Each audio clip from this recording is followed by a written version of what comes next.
life will break you. Not once, not twice. It will break you until you forget your own strength, until the voice in your head stops sounding like you and starts echoing every failure you swore you left behind. Life will test the walls of your will, beat on the doors of your patience, and see how long you'll bleed before you rise. But here's what you must remember. Difficulty is not the enemy. It is the invitation to become what you say you are, to step into what you believe you're made of. Nobody escapes pain.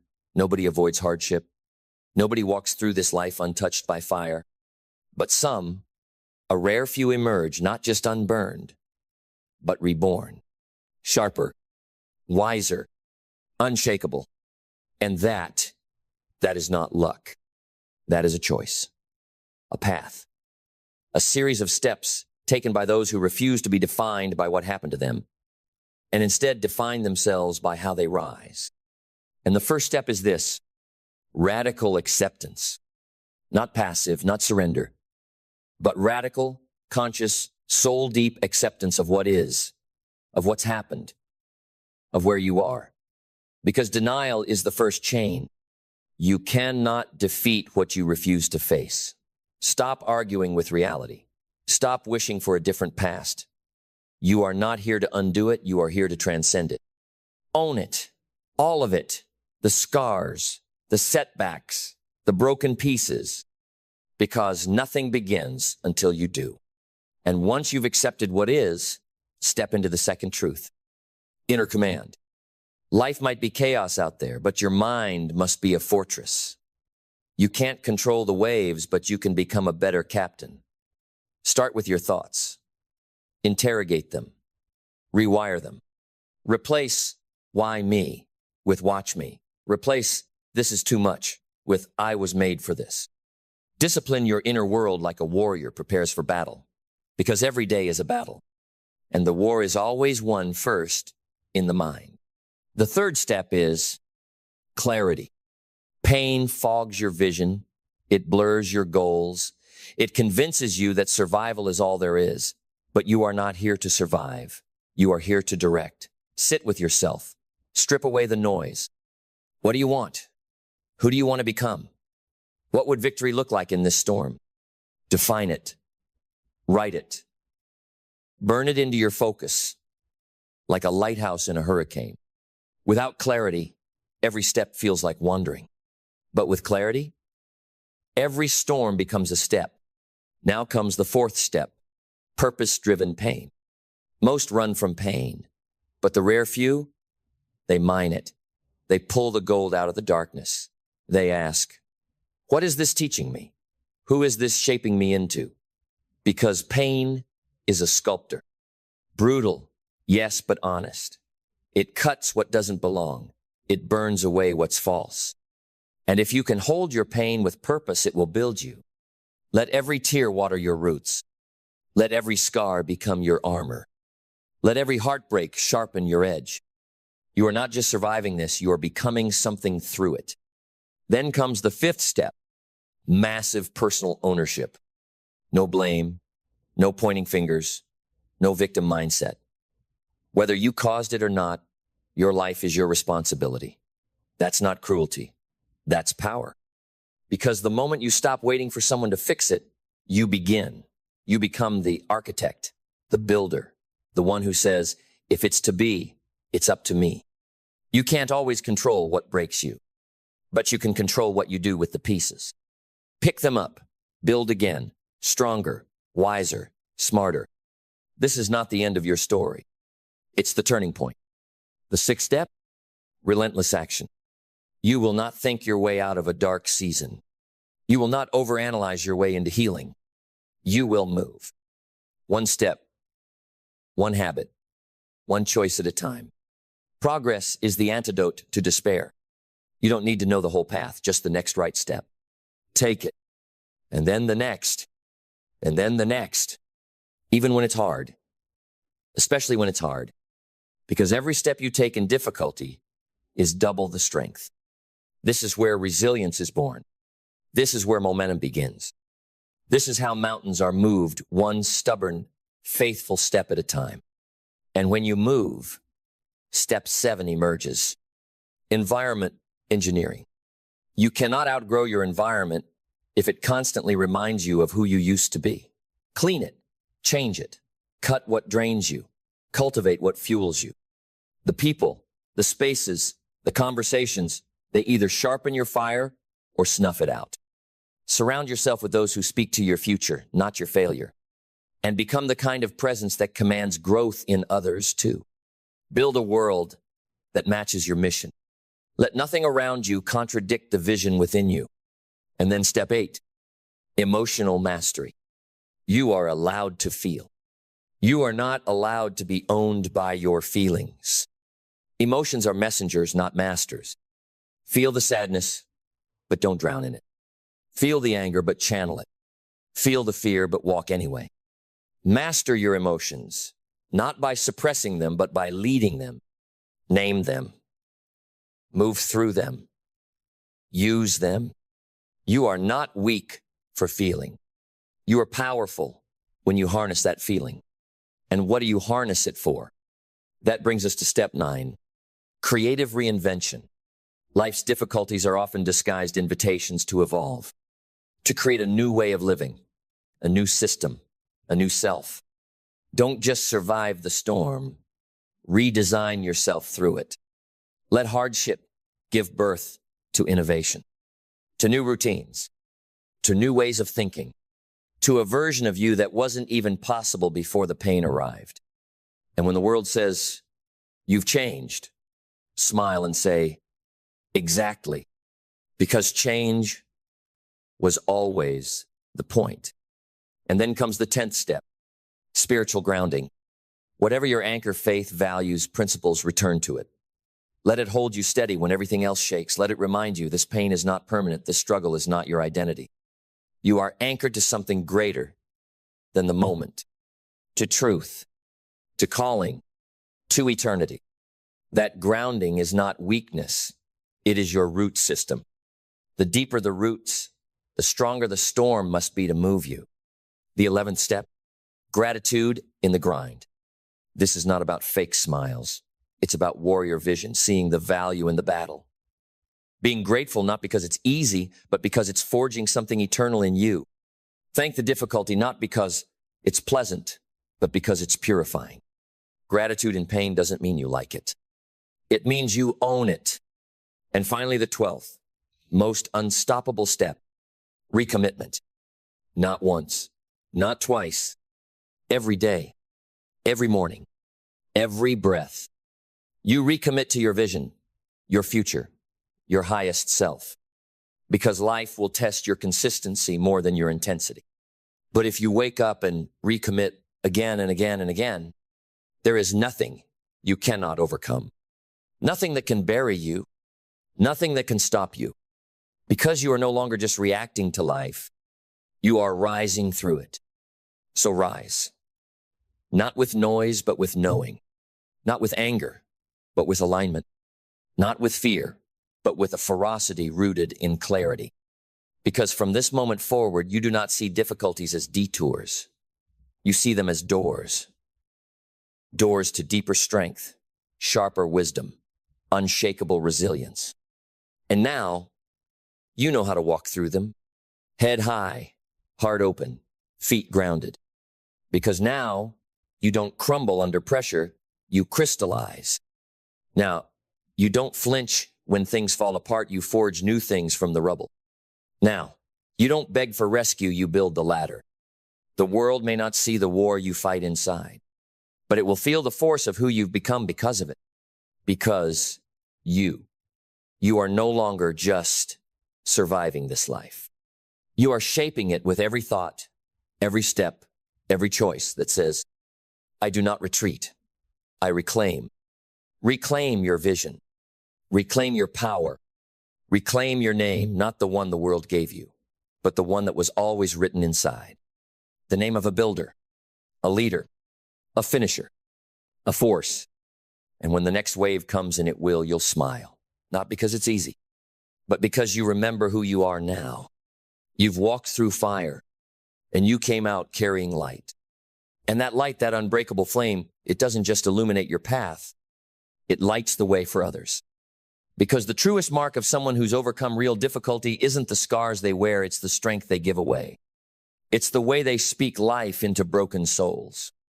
It's how they show up for others when no one showed up for them. It's how they lead with presence, not performance. With peace, not pretense. That is the legacy of the overcomer. Not just to survive, not just to succeed, but to serve from the overflow of wisdom earned in the dark, because those who've walked through hell don't fear the fire. They become the fire, and they burn with grace, with focus, with a quiet, steady fury that says, I don't need everything to be easy. I just need me to be ready.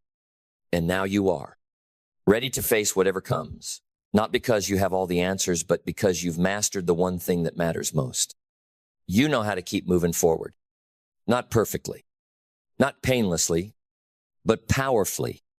So keep going. Carry the lessons. Carry the fire. Carry the light. And let every storm you overcome become proof that nothing will ever again have the power to hold you down. Because once you realize that the weight of the world cannot crush what's been forged from within you, stop fearing the weight. You welcome it. You say, let it come. Because now, difficulty doesn't intimidate you. It activates you. You don't hide from challenge, you hunt it. You don't pray for an easier path, you sharpen yourself for the one you've been called to walk. You rise earlier. You stay longer. You breathe deeper when others break. You move with a calm fire because you've earned it. Not with luck, but with battle-earned belief. And when others wonder how you do it, you won't need to explain. Your life will demonstrate it. Your eyes will carry the gravity of someone who's been there and didn't run. Your words will hit different because they come from experience, not theory. Your presence will shift rooms not because you seek attention, but because you carry intention. And the world listens to people who've done the hard work. So let this be your vow, that no matter what happens, you will not shrink. You will not retreat into doubt. You will not hand over your power to fear, failure, or fatigue. You will stand, rise, adapt, learn. You will overcome not someday, but every single day. Because now, that's who you are. Not a survivor, a builder, not a wanderer, a warrior, not a victim, a voice. The voice that reminds the world that difficulty is not the end. It is the evidence that something powerful is being born. And what's being born in you now cannot be stopped. Because what's rising in you now is not a phase, not a performance, not a temporary spark. It is a permanent fire. It is the result of every moment you wanted to give up and didn't. Every time you cried and got back up. Every yes to discipline when comfort screamed no. Every quiet morning when no one saw you grind, bleed, heal, rebuild. All of it, every single moment has led to this unshakable truth. You are not here to live a life of hesitation. You are here to move mountains with your presence, to command your days with precision, to stand so rooted in your resilience that the storms only make you stronger. Because the greatest transformations don't come with applause. They come in the silence of work done in private, the silence of wounds healing in the dark, the silence of decisions made when nobody's clapping. And from that silence, something unstoppable begins to emerge. Conviction, unbreakable, unshakable, unmistakable conviction. The kind that makes people stop and stare, not because you're loud, but because your life speaks so clearly. And what it says is this: I've been through fire, and I carry light. I've been through hell, and I've returned with heaven in my heart. I've been broken, but I was not buried. I was reborn. And now, you walk through life with a different posture, not seeking validation, not craving ease, but carrying the message that every difficulty life throws your way is fuel for your rise. And with that fuel, You no longer wait for the world to understand you. You become the world's reminder. That power doesn't always shout. Sometimes it simply shows up in the way you keep your word, in the way you handle pressure with poise, in the way you do ordinary things with extraordinary consistency. And when difficulty knocks again, because it always will, you'll open the door, not with fear, but with fire in your eyes. You'll smile, not because you're unscathed, but because you've trained for the storm. You've become the storm. And now, life's trials no longer define you. They refine you. They sharpen your edge. They deepen your roots. They elevate your name. Because now you understand deeply, fully, that greatness was never meant to be easy. It was meant to be earned. And you're no longer afraid of the price. You're willing to pay it. Every morning you wake up and choose purpose over passivity.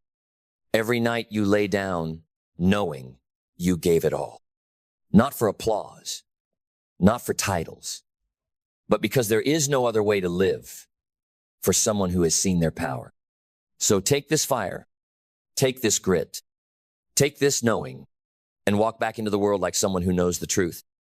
That no matter what life throws at you, you are not only capable, you are called.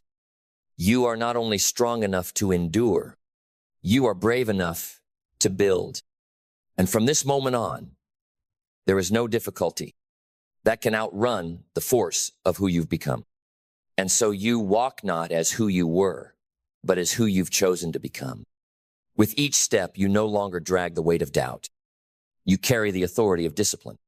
You no longer run from challenge. You run toward it because you know the higher the mountain, the greater the view. This world is not soft. It's not fair. It doesn't hand out peace or clarity. But you don't need handouts. You generate your own power. You create your own clarity. You choose your own path even when it's uphill, even when it's lonely, even when it breaks you open. Because now you know the break was never meant to end you. It was meant to reveal you. The pain was not the punishment. It was the pathway. And from it, you forge something divine, something that cannot be copied, cannot be sold, cannot be faked. A spirit that refuses to fold. You've taken every hit and turned it into horsepower. You've taken every loss and turned it into leverage. You've taken every detour and turned it into direction. So now when you face the next storm, you don't ask, will I survive? You ask, what strength is this storm here to reveal? Because your faith is now stronger than your fear. Your work ethic is now louder than your excuses. And your commitment, it is final, not a feeling, a decision. So stand tall, head high, eyes clear. You were not built for easy. You were built for elevation. And now that you've remembered who you are, there's nothing this life can throw at you that you can't rise through and rule over. Not anymore. And it ends not with silence, but with certainty that you forged in fire, anchored in truth, reborn in difficulty, are no longer just surviving life. You are leading it. Not by chance, not by circumstance, but by the unstoppable decision to rise again and again until your life becomes the proof that nothing can stop a soul that refuses to quit. Value does not chase you. It does not knock politely. It does not beg for your attention. Value is built quietly, consistently, deeply. And wealth, true wealth, is not the result of chasing money. It's the consequence of becoming valuable in a world addicted to shortcuts. You don't become rich by wanting more. You become rich by becoming more. More skilled, more disciplined, more aligned, more irreplaceable. And the path to that level of value is not easy, but it is simple. It begins with the decision to stop blaming the economy, your boss, your background, and start building yourself. The first step, raise your standards. Your life is a reflection of what you tolerate. Your income, your fitness, your mindset, they are all a mirror of your personal standards, not your goals, not your wishes, your standards. If you want to be more valuable, Stop asking for better outcomes and start demanding more from yourself. Stop negotiating with laziness. Stop compromising with weakness. Stop flirting with average. Standards are the soil from which all value grows. Raise them or stay the same. The second step, master your time. Time is not money. Time is more valuable than money because you can earn money back. But when time is gone, it's gone. Forever. You want to be rich? Then stop acting like you have forever. Audit your hours. Are they buying your future or paying for your distractions? Are you building something or binging your potential away? The wealthy don't spend time. They invest it. And the way you spend your next 24 hours will tell me everything about how serious you are about wealth. The third step, sharpen your thinking. A dull mind cannot create a sharp life. You cannot out-earn your thought patterns. Most people think on autopilot, lazy, reactive, outdated loops of fear and limitation. You must think like an architect, precise, intentional, bold. Read every day, reflect, journal, break your old beliefs with better ones. Because if your mind doesn't upgrade, neither will your bank account. The fourth step, solve bigger problems. Money flows to value, and value flows to solutions. If you want more wealth, solve more meaningful problems. The world pays those who take the weight off its shoulders. So stop avoiding hard problems. Run toward them. Learn skills that solve them. Build tools that fix them. Become a weapon against complexity. If your goal is wealth, your obsession must be usefulness. The fifth step, learn relentlessly. You cannot be valuable in a fast-moving world with a slow-growing mind. You must read more than you relax. You must learn faster than you lounge. You must out-educate the competition. And not just with books, with mentors, with experience, with feedback, with failure. Wealth belongs to the obsessed learner, the one who sees every moment as a classroom, every loss as a lesson, every day as a seminar. You can outlearn your past. You can outlearn your limitations, but only if you decide to make learning a way of life. The sixth step, build rare skills, not common ones, not replaceable ones, rare ones, the kind of skills that make people say, we need you. Sales, strategy, leadership, coding, copywriting, communication, persuasion, systems, thinking. Pick one, master it, then stack another. The wealthiest people don't have the most degrees, they have the rarest combinations of ability. And when you become rare, you become indispensable. The seventh step, deliver results, not promises. The marketplace doesn't pay you for effort. It pays you for outcomes. Don't talk about what you're going to do. Do it. Prove it. Repeat it. Become someone whose name means certainty, who says, I'll handle it, and does. Your brand is not your logo. Your brand is the trail of results you leave behind. Be the one who gets it done. Every time. No noise, no drama, just impact. And your value will multiply in every room you walk into. The eighth step, control your emotions. No one follows chaos. No one pays for drama. If your emotions control your decisions, your reactions, your reputation, you are not yet ready for wealth. The wealthy have mastered the art of emotional neutrality, not because they don't feel, but because they don't let feelings drive the car. Train yourself to be calm under pressure, focused under chaos, kind under fire. Because if you can stay steady, you can lead. And leaders attract wealth. The ninth step, discipline your habits. Your habits are the architecture of your value. What you do when no one's watching will determine what people see when everyone is. Discipline is not a punishment.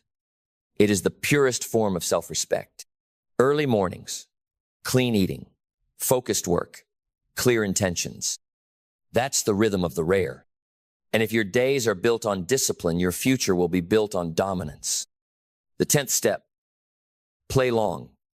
Term games. Short-term thinking is poverty thinking. Get rich quick is the path to stay broke forever. The wealthy play long games. They build reputations, not just revenue. They plant trees they won't sit under. They invest in relationships, in brand, in compound interest. If you want to be valuable, think in decades.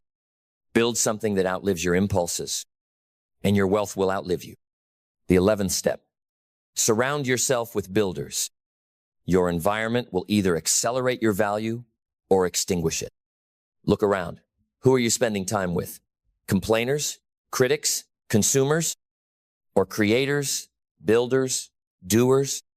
You don't need cheerleaders. You need challenge. People who call you up, who raise your standards, who live what they preach.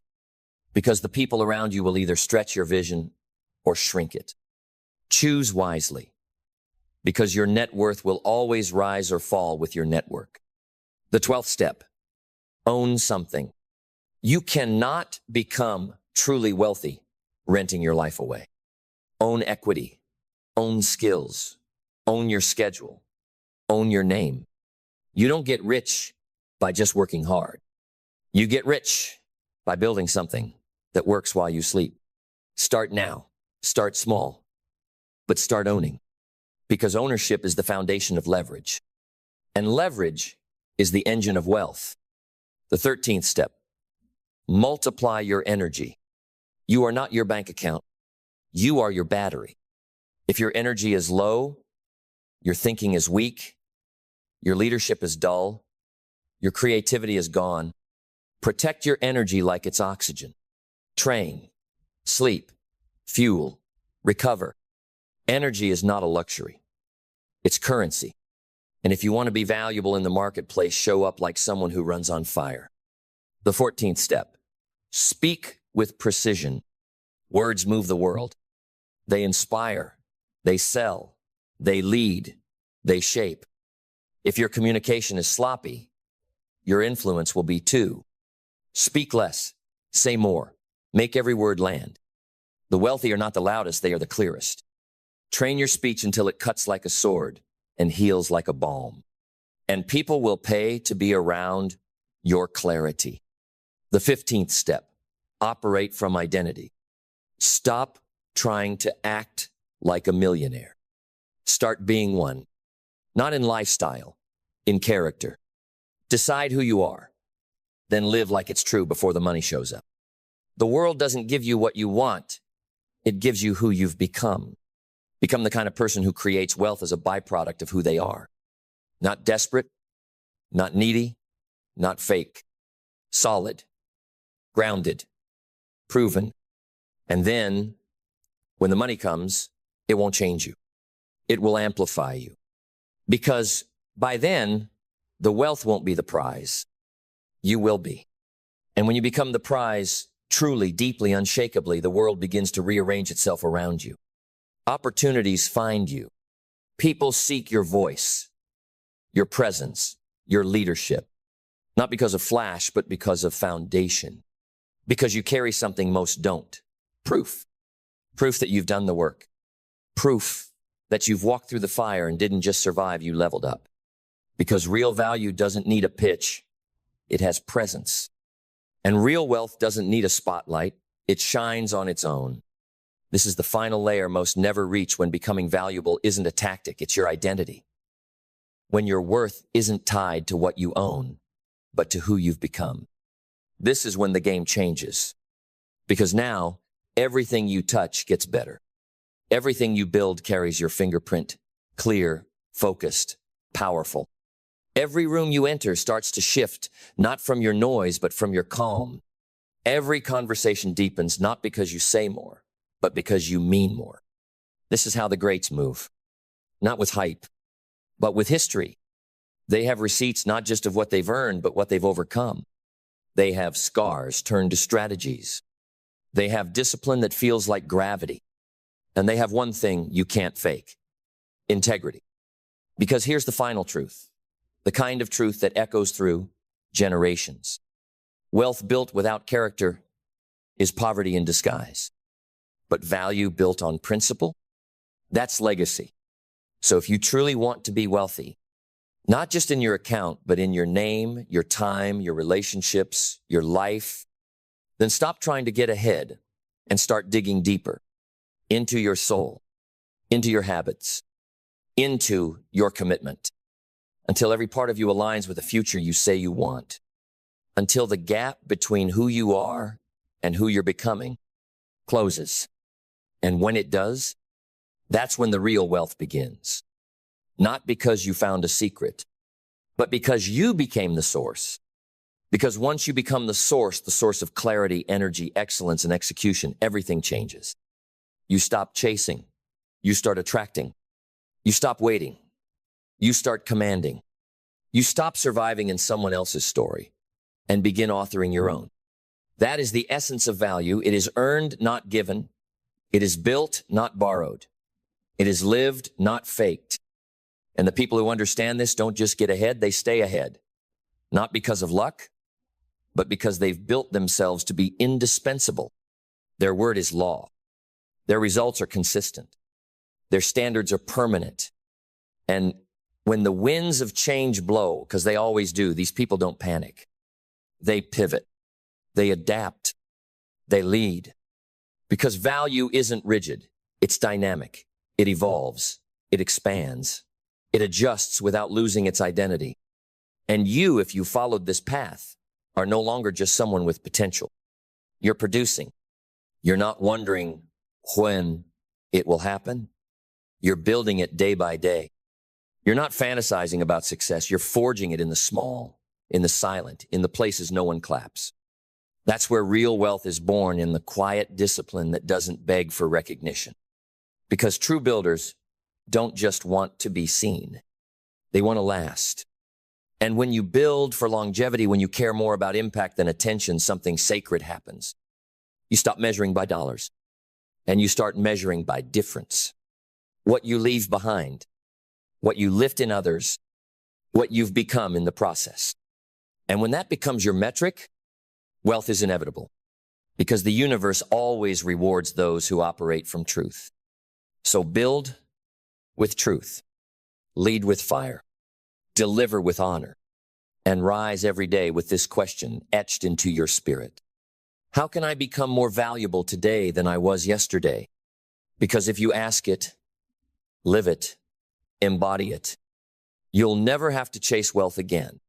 It will chase you.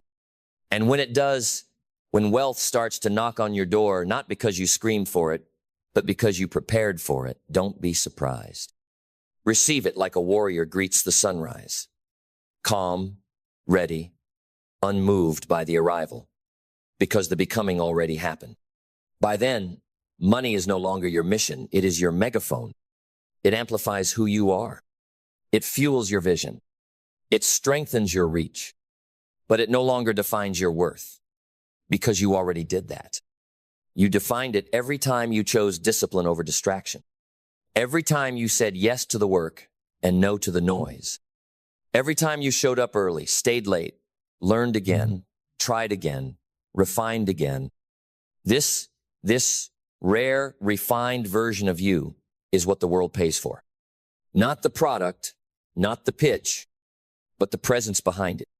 That presence is the final advantage. The one thing that can't be outsourced, replicated, or scaled without you. And that's the ultimate value. Not what you sell, but who you are when you sell it. A person of depth in a world of decoration. A person of mastery in a world of mimicry. A person of substance in a world addicted to style. So don't you dare shrink now. Don't you dare dim down just because others aren't ready. Don't wait for applause. Don't beg for validation. Don't look around to see who's watching. Do the work. Become the value. And then walk through life as only you can, steady, focused, wealthy in every way. Because when you've built your life on value, you don't just change your bank account. You change your bloodline. And that's the real inheritance, not just money in the hands of your children, but fire in their spirit. Not just assets in their name, but excellence in their nature. Because they watched you. They watched how you moved when no one believed in you. They watched how you worked when you had nothing but a vision and a vow. They watched how you handled losses with poise, not panic. How you turned breakdowns into blueprints. How you kept your soul intact while building a fortune. And now, they know. They know what value looks like in human form. They know that wealth isn't something you find. It's something you become. And you became it. Not through shortcuts, not through show, but through sweat, sacrifice, and standards that never slipped. This is the moment most people miss. That the real reward is not the thing you get. It's the person you become to get it. And once you become that person, no one can take it from you. Not a downturn, not a divorce, not a disaster. Because your value is no longer situational. It's systemic. It's in your bones. It's in the way you breathe, speak, build, and believe. So build higher, speak clearer, give deeper, lead louder. Because now you understand. You were never chasing money. You were activating destiny. And wealth, true wealth, was simply the echo of who you dared to become. And when destiny echoes back, it doesn't whisper. It roars. Because by then, the world isn't just responding to your ambition, it's aligning with your authority. Not because you demanded it, but because you embodied it. And there's something unmistakable about a person who's done the inner work, not once, not twice, but daily, until it reshaped their entire world. You can see it in their eyes. You can feel it in their energy. You can hear it in the way they speak, not from theory, but from truth. That kind of person doesn't need to chase opportunity. They attract it. They don't scramble for attention, they command it. They don't fear competition, they invite it, knowing that their value is not just in what they do, but in who they've become. And this is the final unlock. When you stop asking, how do I make more?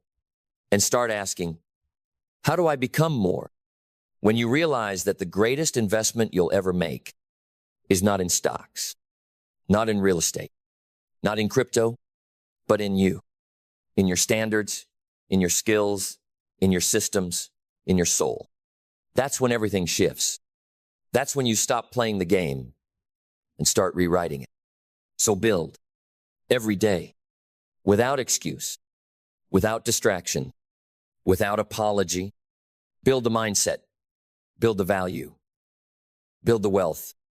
And then when the world asks how you did it, you'll smile. Not with arrogance, but with authority. Because you'll know it was never luck. It was never magic. It was never a shortcut. It was simply this. You became someone the world could not ignore. With no applause, no performance, just power. Because you've walked the full path from intention to transformation, from noise to value, from chasing wealth to becoming the source of it. And now you know with absolute certainty, you don't need more chances. You are the chance. You don't need more time. You own your time. You don't need permission. You've already earned your place. So rise and move through this life like a builder, like a leader, like someone who understands that value isn't what you hold. It's what you are. And when you become that fully, boldly, permanently, wealth will never leave your side again.